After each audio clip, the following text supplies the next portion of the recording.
الحمد لله رب العالمين والصلاة والسلام على أشرف الأنبياء وسادة الأتقياء وسيد المرسلين خاتم النبيين محمد وعلى آله وأهل بيته وصحبه أجمعين. أما بعد، فقد قال الله تبارك وتعالى: لقد من الله على المؤمنين إذ بعث فيهم رسولا من أنفسهم يتلو عليهم آياته ويزكيهم ويعلمهم الكتاب والحكمة وإن كانوا من قبل لفي ضلال مبين. صدق اللہ العظیم.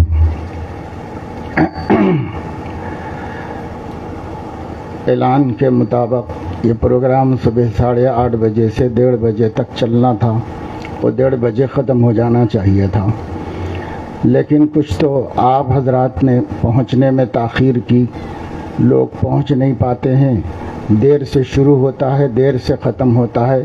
ہم مسلمانوں کی یہ سب سے بڑی کمزوری ہے.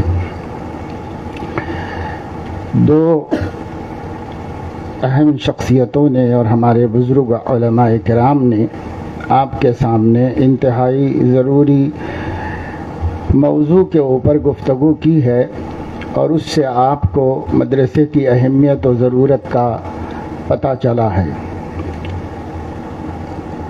میرا خیال جو ہوتا ہے بر وقت کہہ دینے کا معمول ہے کہ بعض باتیں ایسی ہیں جو عوام الناس کی سمجھ کی نہیں ہیں، اور عوام الناس اس کو سمجھ نہیں پائیں گے تو غلط فہمیوں میں مبتلا ہوں گے. دیوبند کے ہر پیر میں اللہ کا کیا مطلب لیا جائے گا عوام الناس میں، اور اس طریقے سے وحدت الوجود اور حلول کے عقیدے لوگوں کے ذہن میں آ جائیں گے. تو یہ اہل علم تو اس کی حقیقت کو سمجھتے ہیں، بیچارے عوام پھر وہ بھی ایسے شہر کے عوام جن کے عقائد میں ابھی کافی اصلاح کی ضرورت ہے، اور مختلف قسم کے خیالات اور مشرکانہ باتیں اور بدشگونیاں یہاں کے عام مسلمانوں میں دکن کے ابھی بہت باقی ہیں. اس لیے ایسی چیزیں میں سمجھتا ہوں کہ لوگوں کو بدگمان کرنے کا یا غلط فہمی میں مبتلا ہونے کا سبب بن جاتی ہیں. کسی بزرگ نے حضرت مفتی محمود حسن صاحب گنگوہی رحمۃ اللہ علیہ کا میلوی شارم میں اعتکاف تھا. ایک عالم دین سفر کر کے آ رہے تھے تو راستے میں ان کو بس میں نیند لگ گئی، اور خواب میں انہوں نے حضور اکرم صلی اللہ تعالی علیہ وسلم کی زیارت کی، تو ان کو بھی وہیں جاتے ہوئے وشارم جاتے ہوئے دیکھا. یہ خواب خوشخبری تھی، بشارت تھا سب، لیکن جب یہ کسی عام آدمی کو معلوم ہو گیا تو ایک صاحب نے جمعے کے خطبے میں باقاعدہ بیان کر کے عالم دین نے یہ بتایا کہ ان لوگوں کی گستاخی یہاں تک پہنچ گئی ہے. تو سمجھنے کی بات ہے کہ عوام الناس کا فہم نہیں ہے، تو بعض چیزیں مجھے خلجان ہوتا ہے اس کے اندر، اس سے لوگ کیا سمجھیں گے اور ان کے عقیدوں میں کوئی خرابی تو نہ پیدا ہو جائے، اور بعض چیزیں جس کی خود ہم اصلاح کرتے ہیں وہ ان کے ذہنوں میں نہ آ جائے. اس لیے اس کی طرف دھیان دینے کی ضرورت ہے. باتیں ہمارے اکابر کی ہیں، علماء کی ہیں، اچھی ہیں. بعض اشعار نعت کے بھی ایسے ہیں جس کا مفہوم غلط نکل جاتا ہے، عوام نہیں سمجھتی، علماء سمجھ سکتے ہیں فرق کو. حضرت قاری طیب صاحب رحمہ اللہ فرمایا کرتے تھے، ایک موقع پہ فرمایا تھا کہ شاعری نام ہی مبالغے کا ہے. تو اس میں ایسی چیزیں ہوتی ہیں، تو ہمیں مجمع کو ملحوظ رکھنا چاہیے، علاقے کی کمزوریوں کو ملحوظ رکھنا چاہیے کہ اس علاقے میں بہت کمزوریاں ہیں عقیدے کے اعتبار سے ہمارے دکن کے علاقے کے اندر. خیر، یہ ایک بات تھی. مدرسے کے حوالے سے بس آپ کے سامنے میں مختصر بات کروں گا تاکہ اعلان سے بس 10-15 منٹ سے زیادہ کا اضافہ نہ ہو. تو وہ یہ ہے کہ اس وقت میں ہندوستان میں ہو یا کہیں بھی پورے عالم کے اندر ہر سمجھدار صاحب علم اس بات کو سمجھتا ہے کہ قومی انقلاب کا سب سے مؤثر ذریعہ مدرسہ ہے. آپ کو یاد ہوگا کہ ہندوستان میں جد و جہد آزادی میں جو جماعت شریک نہیں تھی اور جو بجائے ملک کو آزاد کرانے کے ملک کے قابضین اور غاصبین کا ساتھ دے رہی تھی، اس جماعت کی بعض حرکتوں سے آزاد ہندوستان کے بن جانے کے بعد لوگوں کو نفرت ہو گئی تھی، اور سب یہاں کے تمام طبقات کسی مذہب کے ہوں ان کو اس جماعت سے، RSS سے نفرت ہو گئی تھی، اور اس کی وجہ سے وہ پیٹے جا رہے تھے، مارے جا رہے تھے۔ ان لوگوں نے حکمت عملی سے اپنے آپ کو تحلیل کر لیا، اور پھر ناگپور میں اپنے ایک ان کے سینئر لیڈر نے اپنے ساتھیوں کو جوڑ کر محدود طریقے پر مخفی رازدارانہ انداز میں اپنے گھر میں بلا کر کے اس بات کے بارے میں مشورہ کیا کہ کیا ہمیں ختم ہو جانا چاہیے یا ہم کو زندہ رہنا چاہیے، ہماری تحریک کو ختم ہو جانا چاہیے یا ہماری تحریک کو زندہ رہنا چاہیے۔ جب اس پر انہوں نے مشورہ کیا اپنے سینئر ساتھیوں سے تو سب نے کہا کہ تحریک ختم نہیں ہونا چاہیے، تحریک زندہ رہنا چاہیے۔ تو تحریک زندہ رہنے کے لیے ملک کا ماحول ساتھ نہیں دے رہا ہے، لہذا تحریک کو ہم لے کر ملک میں زندہ نہیں رہ سکتے، ٹائٹل کے ساتھ نہیں رہ سکتے، ہم اپنے عنوان کے ساتھ ترقی نہیں کر سکتے، تو اب کیا کریں؟ تو انہوں نے یہ جب بات طے کی بالاتفاق کہ ہمیں مدارس قائم کرنے چاہیے اور قوم کے بچوں کو پڑھایا جائے۔ جو لوگ آج ہم کو مار رہے ہیں، جو لوگ آج ہم کو مٹانا چاہ رہے ہیں، جو لوگ آج ہمارا نام نہیں سننا چاہ رہے ہیں، انہی کے گھر کے بچوں کو ہم اپنی تحریک کے ہیرو بنائیں گے۔ اس کے لیے انہوں نے ایک مشورہ کیا۔ اس مشورے ملک میں ہمارے سامنے ایک ایسا تجربہ ہے جسے کوئی جاننے والا جھٹلا نہیں سکتا۔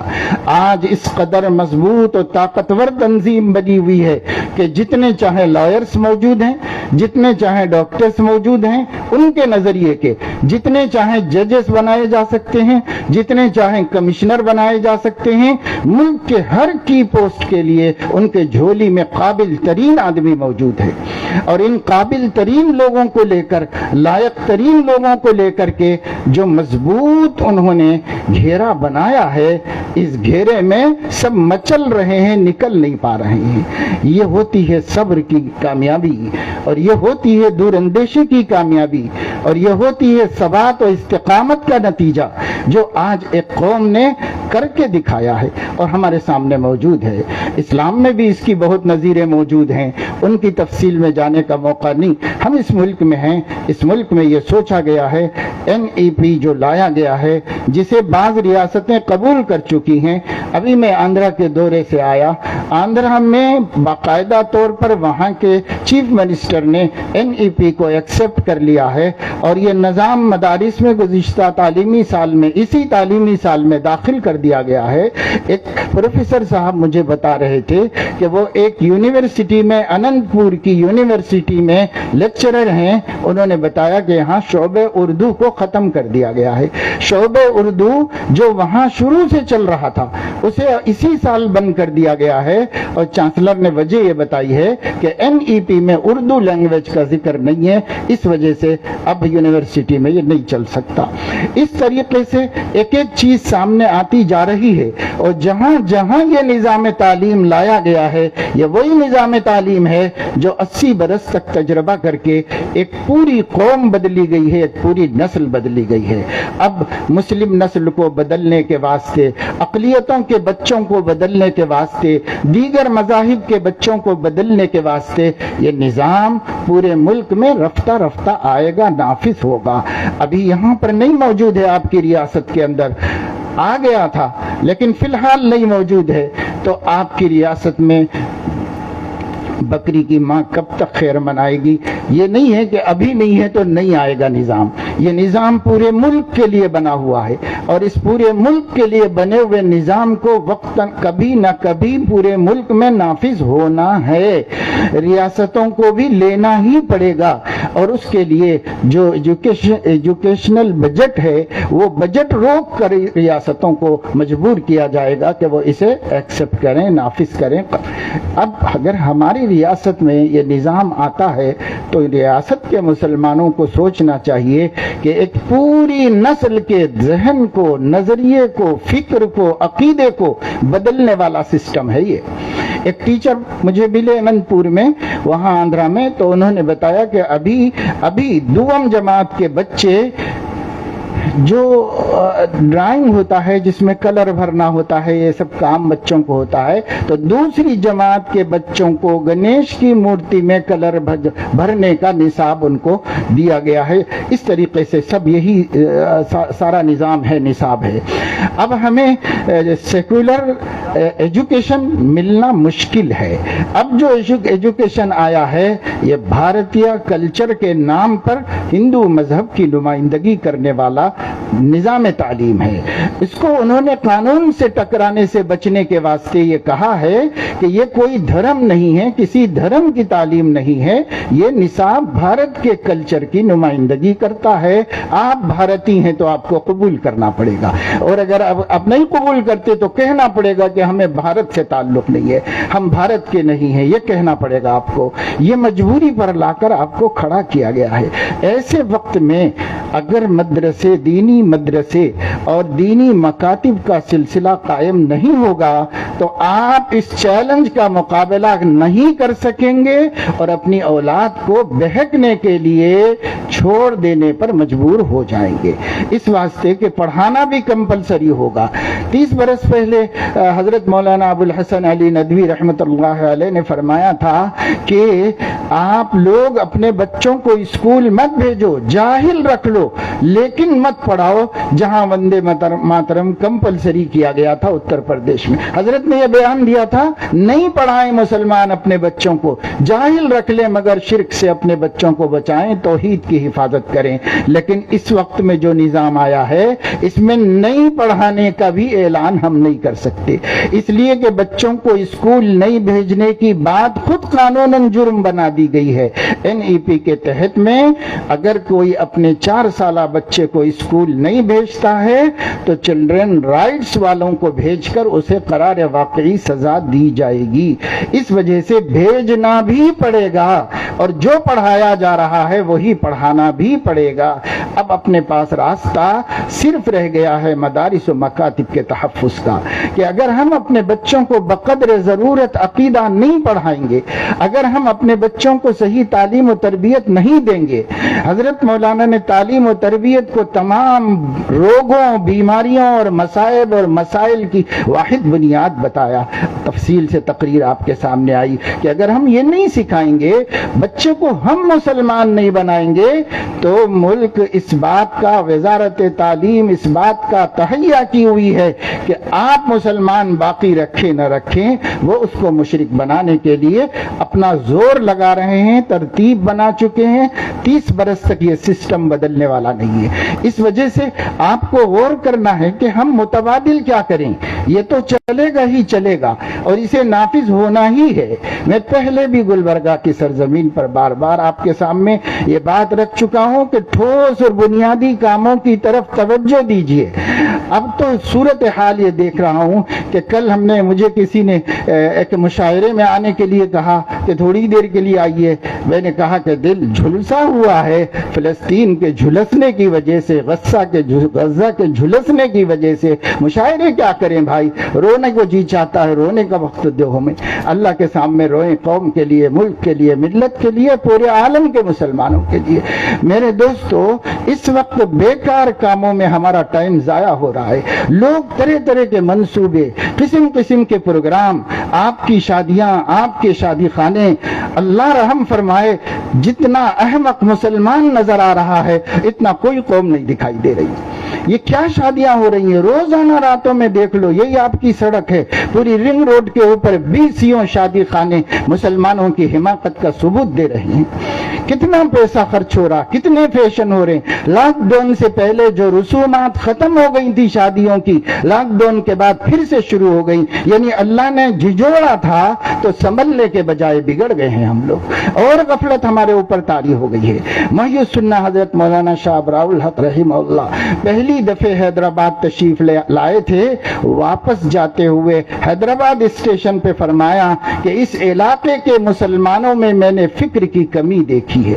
یہ ایک ایسی تشخیص ہے کہ ہم 50 برس سے وہ فکر کی کمی ہماری ملت، ہمارے جنوب کے مسلمانوں کے اندر دیکھ رہے ہیں۔ فکر نام کی چیز نہیں ہے کہ جس سے ہمیں اپنی آخرت کی فکر ہو، اپنی موت کی فکر ہو، اپنے بچوں کی فکر ہو، اپنی نسل کی فکر ہو، اپنے کاروبار کی فکر ہو، اپنے دنیا کے نظام کی فکر ہو۔ اپنی دنیا بھی کوئی درست نہیں ہے، ہم کوئی دنیا میں بھی سمجھداری کا ثبوت نہیں دے رہے ہیں، اس لیے ہمارے نوجوانوں کی اکثریت بے روزگار ہے، ہم کما نہیں رہے ہیں، ہم پریشان ہیں، پریشان کرنے والے پریشان کر رہے ہیں، اس سے زیادہ ہم خود پریشان ہیں، اس واسطے کہ بیکار زندگی گزر رہی ہے، بیکار زندگی گزر رہی ہے۔ میرے دوستو بزرگوں، چونکہ ہم اسی علاقے میں گھومتے پھرتے حالات دیکھتے ہیں، اپنے علاقوں کے، اپنے شہروں کے، اپنے قصبوں کے، اپنے دیہاتوں کے، تو دل کھلتا ہے کہ اگر ملت اسی طرح غافل رہے گی، بے فکر رہے گی، اپنے مقاصد کو نہیں سمجھے گی، اپنے آپ کو سنبھالنے سدھارنے کے ذرائع اور اسباب جو علماء بیان کر رہے اس کو نہیں لے گی اور نہیں نافذ کرے گی، تو میرے دوستو جو مصیبت بھی ہم پر آئے کم ہے، اور جو مصیبت بھی آئے شکوے کا حق ہمیں نہیں ہے کہ یہ اپنے ہاتھوں کی کمائی ہے، اپنے ہاتھوں کی کمائی ہے، خود کردہ را علاج نیست۔ اس واسطے بدلیے، اپنے کو بدلیے، اپنے نوجوانوں کو بدلیے، اپنی بچیوں کو بدلیے، اپنے بچوں کی تعلیم کا انتظام کیجئے۔ جب تک آپ اسلامی تربیت اپنے گھروں میں نہیں شروع کریں گے، جب تک یہ بچے جو ہمارے گھروں میں پیدا ہو رہے ہیں، بڑھ رہے ہیں، کھیل کود رہے ہیں ہمارے سائے میں، ان بچوں کی ماں کو بھی اسلام نہیں معلوم، ان بچوں کے باپ کو بھی اسلام کی حقیقت نہیں معلوم، عقائد اسلامیہ نہیں معلوم، توحید نہیں معلوم، رسالت نہیں معلوم، یہ کیا ہے؟ میرے دوستو، میرے بزرگوں، عزیزوں، نوجوانوں، بڑے بڑے علماء کی موجودگی میں اگرچہ کہ میں سخت بات کر رہا ہوں اور گستاخی کر رہا ہوں، لیکن جو دیکھ رہا ہوں اس کی روشنی میں کہہ رہا ہوں، ابھی تک گلبرگہ کے مسلمان اپنے بچوں کی ایمان کی حفاظت کی تدبیر کرنے میں ناکام ہیں۔ کیا کر رہے ہیں آپ تدبیر؟ آپ کے مالدار کیا کر رہے ہیں؟ آپ کے تعلیم یافتہ لوگ کیا کر رہے ہیں؟ آپ کے پاس، اور ہم مجھے معاف کیجئے میں بھی اب اس میں شامل ہوں، علماء کیا کر رہے ہیں؟ ہم کیا کر رہے ہیں؟ ہماری فکریں جو ہیں وہ محدود ہیں، بہت حد تک رسمی ہیں، حقیقت میں میدانی کام کی ضرورت ہے، مکاتب کا جال پھیلانے کی ضرورت ہے۔ کتنے برس سے بات کہی جا رہی ہے، لیکن ابھی تک مکاتب کا جال ہم نے نہیں بچھایا ہے اپنی بستیوں میں۔ ابھی لاکھوں مسلم بچے ہیں جن کو قرآن پڑھنے کے لیے مکتب نہیں بھیجا جا رہا، لاکھوں مسلم بچے ہیں جن کو قرآن پڑھنا نہیں آتا، ان کی ماؤں کو قرآن پڑھنا نہیں آتا۔ جس کو قرآن بھی نہیں پڑھنا آتا ہے وہ ایمان کی حفاظت کیسے کرے گا؟ ایمان کی حفاظت آسان کام نہیں۔ اس لیے دوستو، اس مدرسے کے قیام کو ہم ایک فعل نیک سمجھتے ہیں کہ مدرسہ جہاں قائم ہو اس مدرسے کے اطراف و اکناف میں مکاتب قائم ہوں۔ اب بڑی بڑی عمارتوں کی ضرورت نہیں ہے، اب مکاتب پر پیسہ خرچ کرنے کی ضرورت ہے۔ سچ فرمایا تھا مفکر اسلام حضرت مولانا ابو الحسن علی ندوی رحمہ اللہ نے، اور آج سے بہت برس پہلے، کہ ملک کے حالات بدل رہے ہیں اور آئندہ بہت خوفناک حالات ملک میں آنے والے ہیں، اور ایسے لوگوں کا تسلط ہونے والا ہے جو مسلمان اور اسلام کو برداشت نہیں کر سکتے ہیں۔ اس لیے میں مکاتب قائم کرنے کی وکالت کر رہا ہوں۔ یہاں تک فرمایا ذاتی گھر بیچ کے مکتبوں کو قائم کرنا پڑے تو اپنی پراپرٹیز بیچ دو مکاتب قائم کرنے کے لیے، اور کرائے کے گھر میں رہنے کو گوارا کر لو۔ یہاں تک فرما گئے ہیں ہمارے نظر رکھنے والے علماء اور اکابر، جن کو ہم نے مفکر کہہ کے یاد کیا، لیکن اس کی فکر سے ہمیں کوئی لینا دینا نہیں ہے، اور ان کی پیشگی بتائی ہوئی باتوں پر آج تک ہم نے عمل نہیں کیا۔ آج سے تقریباً 30-35 برس پہلے اویسے زمانہ حضرت مولانا قاری صدیق احمد صاحب رحمۃ اللہ علیہ نے حیدرآباد میں فرمایا تھا، گلی گلی مکتب قائم کرو، مسجد مسجد